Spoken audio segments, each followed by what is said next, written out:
रतिया में आवे वाला, रतिया में आवे वाला मीठा सपना राजा चरखा जनवा हीरा रतनवा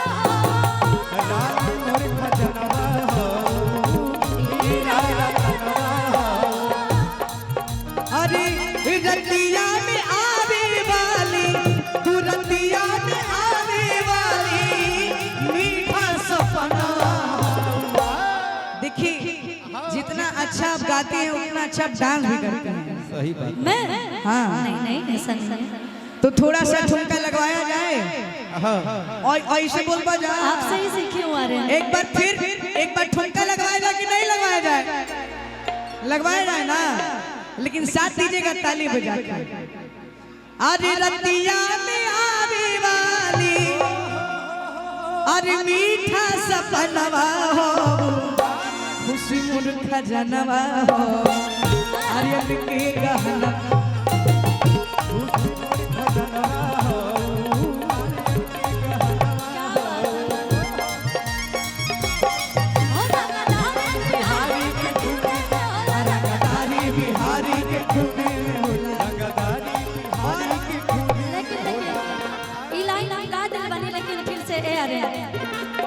अरे इलाई हम तारा खातिर गावल चाहते हैं। हाँ इलाई हम गा दे रही लेकिन ई तारा खातिर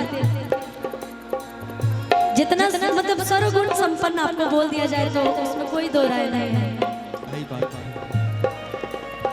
सावर सूरतिया बस सुंदर सलोना जैसे मनवा के हो के, सावर सूरतिया बस सुंदर सलोना जैसे रंगवा के हो के, कि मेरा यार दिलदार मेरा सोना नटो न लगे हो के, मेरा यार दिलदार मेरा सोना नटो न लगे हो के, सावर सूरतिया बस सुंदर सलोना जैसे रंगवा के हो के, सावर सूरतिया बस सुंदर सलोना जैसे रंगवा के हो के, कि मेरा यार दिलदार मेरा सोना नटो न लगे हो के, मेरा यार दिलदार मेरा सोना नटो न लगे हो के।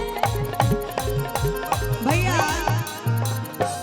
देखिए आपने तो ये बोल दिया, तो थोड़ा सा हिंदी था, थोड़ा सा भोजपुरी था। हमने के देखिए जेकरा से प्यार करे नहीं जा, भोजपुरी में का कहे नहीं जा। हमने के मत बोला, बोला हम जैसे प्यार करे नहीं, हमने के ना हम अरे कनवा में सुफे वाली जोड़ा से लगा के जाली, ये सीएम फंस गया बेचारा। अरे चाल चलेली मतवाली। देखिए हम पहले बोल दिए रंगदार। देखिए बिहार के लोग देखिए एक कहावत है, क्या कहावत है? अब छोड़ दीजिए बात को, नहीं आप बता दीजिए ना। भूल गए, नहीं याद आ रहा। अरे कनवा में सुबह वाली जोड़ा से लगा के जाली, ये हमने के भोजपुरी में प्यार का इजहार करेंगे। अचाल चलेली मतवाली, बगल वाली बगल वाली बगल वाली जान मार ली हो, बगल वाली जान मार ली। अरे कनवा में सुबह वाली जोड़ा से लगा के जाली, अरे कनवा में सुबह वाली जोड़ा से लगा के जाली, कनवा में सुबह वाली जोड़ा से लगा के जाली, चाल चलेली मतवाली। भैया बगल वाली पे आपका ये वाला ठुमका लगना चाहिए। वो देखियो बहुत तबला रुक गई, बताली नहीं खा छोड़ा तुम बजाओ ना छोड़िए। बगल वाली ताली बजा के ठुमका लगा के, बगल वाली बगल वाली बगल वाली जान बगल वाली जान मार ली हो, बगल वाली जान मार ली। और अरे कनवा में सुबह वाली जोड़ा, अरे कनवा में सुबह वाली जोड़ा से लगा के जाली, कनवा में सुबह वाली जोड़ा से लगा के जाली, चाल चलेली मतवाली, बगल वाली बगल वाली। देखिए इनहू के तो ध्यान रखे के बतनी, इन्हें भी हमारे भाई भैया लोग बड़े दिल जले आशिक इधर भी हैं। बगल वाली बगल वाली बगल वाली जान मार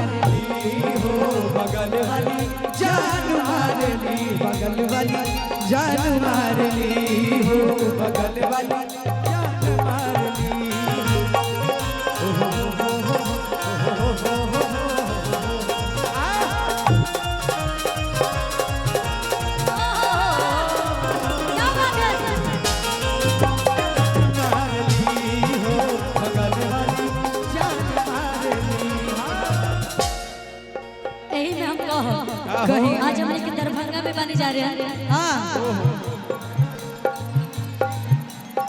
ए राजा हमके दरभंगा घुमाइदा, ए राजा हमके दरभंगा घुमाइदा, चल के हो मेला के जिलेबी खियाइदा, चल के हो मेला के जिलेबी खियाइदा। और ए जब मेला भी लगल बा, हाँ पता बा। चल के हो मेला के जिलेबी खियाइदा, ए राजा हमके दरभंगा घुमाइदा, ए राजा हमके दरभंगा घुमाइदा, ए राजा हमके दरभंगा घुमाइदा। देखिए भैया राजा जी का कहेंगे, भैया राजा जी का कहेंगे हो चल ए रानी दरभंगा घुमा चल ए रानी दरभंगा चल ए रानी दरभंगा घुमा दी चल ए रानी दरभंगा। आ देखिए जितना बनारस का पान फेमस है उतना यहाँ का भी फेमस है। चल के दरभंगा के पनवा खिया दी, चल के ही जग पनवा खिया दी। और ठुमका लगा के भैया चल ए रानी चल ए रानी दरभंगा घुमा दे, चल ए रानी दरभंगा घुमा दे, चल ए रानी दरभंगा घुमा दे। और हाय हाय बजाई बजाई बजाई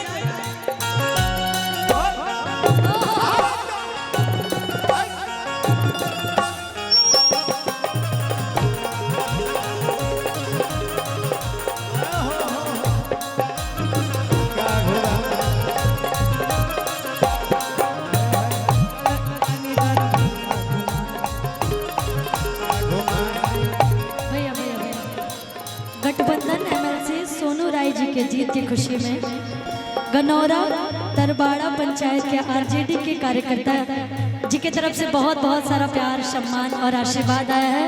बहुत बहुत धन्यवाद। यार हाँ बोलिए। सबके लिए हुआ है, हमारे नौजवान भाइयों के लिए हो गया, बहनों के लिए हो गया, माता बहन के लिए हो गया, लेकिन जो हमारे बुजुर्ग चाचा जी लोग बैठे उन लोग के लिए कुछ बुढ़ा मलाई खाला बुढ़िया खाले बुढ़ा मलाई खाला बुढ़िया खाले लपसी, बुढ़ा मलाई खाला बुढ़िया खाले लपसी, बुढ़ा मलाई खाला बुढ़िया खाले लपसी। केहू से कम ना पतहिया पे पस, केहू से कम ना पतहिया पे पस।